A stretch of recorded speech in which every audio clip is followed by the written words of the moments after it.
지프, 레이벤, 버버리 이 단어들의 공통점이 있죠. 브랜드가 너무 유명해서 마치 그 장르를 대표하는 대명사처럼 쓰인다는 겁니다. 근데 이렇게 대명사처럼 쓰이는 걸 넘어서서 새로운 단어를 만들어낸 브랜드가 있습니다. 그냥 예쁜 차라고만 하기엔 너무 대단한 역사와 진짜 자동차다운 의외의 매력을 가진 차죠. 당신이 좋아할 브랜드 미니입니다. 1956년 2차 중동전쟁으로 인해서 영국의 기름값은 폭등을 하고 여기저기서 귀여운 소형차를 만들어내기 시작합니다. 귀엽게 생겼죠?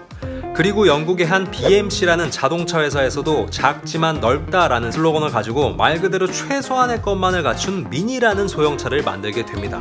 미니 역사의 시작이죠. 당시에 이 미니라는 말은 세상에 없는 단어였고 미니멀이나 미니어처에서 나온 걸로 보여지고 있는데요. 이 차는 너무나 실용적이고 경제적인 건 물론이고 군더더기 하나 없는 미니멀하고 사랑스러운 디자인으로 서민부터 연예인, 심지어는 왕실까지 지위와 부를 막론하는 폭발적인 사랑을 받습니다. 그냥 기름값 아끼려고 만들었던 차가 엄청난 결과를 낳은 거죠. 비틀즈의 모든 멤버도 이 미니를 소유하고 있었고 특히 존 레논이 운전면허도 따기 전에 이 미니를 구매한 이야기는 너무나 유명한 이야기죠. 또 영국의 패션 디자이너 메리 퀀트는 당시 충격적이었던 이 짧은 치마를 전 세계적으로 유행시키고 자기가 사랑하는 이 미니의 이름을 따서 미니스커트라는 이름을 붙였다고 합니다. 그렇게 이 미니라는 단어는 이 차처럼 작다라는 의미를 가진 보통 명사가 돼버리죠. 하지만 그냥 예쁘고 경제적인 것만이 지금의 미니를 설명하기엔 뭔가 부족합니다. 항상 위대한 역사에는 위대한 스토리가 필요하죠. 이 BMC에서 미니를 설계한 사람은 알렉 이시고니스라는 사람인데요. 그의 친구 중에는 존 쿠퍼라는 드라이버 겸 레이싱카 제작자가 있었습니다. 이 이름이 익숙한 분들도 계실 텐데요. 미니 역사에서 빼놓을 수 없는 사람이죠. 존 쿠퍼는 이 친구가 만든 미니에 뜬금없이 지 혼자 레이싱의 잠재력을 느끼고선 갑자기 이런 제안을 합니다. 이 미니를 개조해서 랠리 경기에 나가자. 알렉 이시고니스는 고개를 젓다 못해 테크노를 출 만큼 어이없어 합니다. 하지만 끈질긴 존 쿠퍼는 결국 BMC 경영진까지 설득해서 이시고니스와 함께 이 미니를 개조하게 되죠.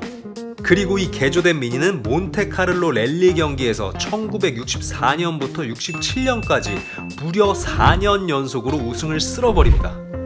참고로 그때 경쟁했던 차들은 페라리, 포르쉐 뭐 그런 차였다고 하네요. 이게 말이 되는 건가? 경제성을 위해 만들었던 국민차가 레이싱을 휩쓸었다? 이건 뭐 그냥 종교가 되는 거죠. 정말 한 시대의 아이콘이 돼버렸습니다. 이때부터 존 쿠퍼를 기념하는 의미로 기존의 미니를 튠업한 상위 모델에는 이렇게 미니 쿠퍼라는 이름이 붙게 되죠. 이렇게 미니는 드라마 같은 스토리와 함께 자동차 역사상 전례 없는 전 세계적인 사랑을 받고 있었습니다. 그런데 재밌는 스토리가 되려면 이쯤에 하나 필요한 게 있죠. 미니에도 위기가 찾아오게 됩니다. 시간이 지나면서 설계 변경 없는 미니는 점점 구형이 되고 있었고 게다가 이 BMC는 합병으로 인한 갑작스럽게 커진 몸집과 전체적인 차종의 판매 저하로 어려워지는데요. 미니는 과연 어떻게 될까요? 1994년 이 미니에게 드디어 독일인의 새아빠 바로 BMW가 나타나게 됩니다. BMW는 이 어려워진 BMC, 이 BMC는 로버 그룹으로 이름이 바뀌는데요. 아무튼 이 로버 그룹을 인수하면서 이 미니도 함께 사게 된 거죠. 그리고 이 똑똑한 BMW는 미니에 있어서 이 존 쿠퍼라는 존재가 어떤 가치가 있는지 누구보다 잘 알고 있었습니다. 그래서 이후에 존 쿠퍼의 아들인 마이크 쿠퍼가 운영하던 미니의 전문 튜닝 업체 존 쿠퍼 웍스까지 인수하게 되죠. 이 JWC는 지금까지 미니의 고성능 라인업을 담당하는 BMW의 자회사로 남아있게 됩니다. 마치 BMW의 M처럼요. 아무튼 BMW가 이 미니를 인수했을 당시도 항상 그렇듯이 독일 자동차 바닥은 피 튀기게 치열했습니다.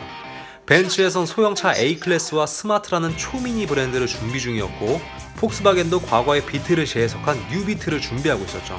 이런 경쟁 상황은 BMW가 미니를 작정하고 부활시키게 하는 아주 좋은 원동력이 됩니다. BMW는 이 미니를 가장 똑똑하고 또 가장 BMW다운 방식으로 재해석하죠. 뭐 말할 필요가 있나요? 설명할 필요 없는 오리지널 디자인의 현대적인 재해석은 물론이고 BMW로서 상상하기 힘든 미니의 전륜 구동을 지키는 등 미니의 헤리티지를 아주 잘 지켜냅니다.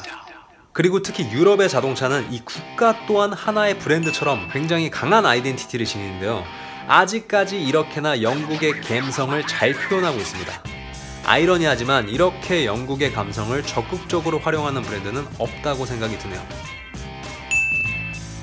겉모습만 그럴듯하게 만들었다면 BMW가 아니죠. BMW는 세계에서 자동차를 가장 잘 만드는 독일, 그 중에서도 포르쉐와 함께 가장 즐거운 드라이빙을 추구하는 브랜드입니다. 지금 미니가 대중적으로 사랑받는 이유는 이 귀여운 외모 때문일 수 있겠지만 자동차로서 인정받는 이유는 이 외모답지 않은 실력 때문일 겁니다.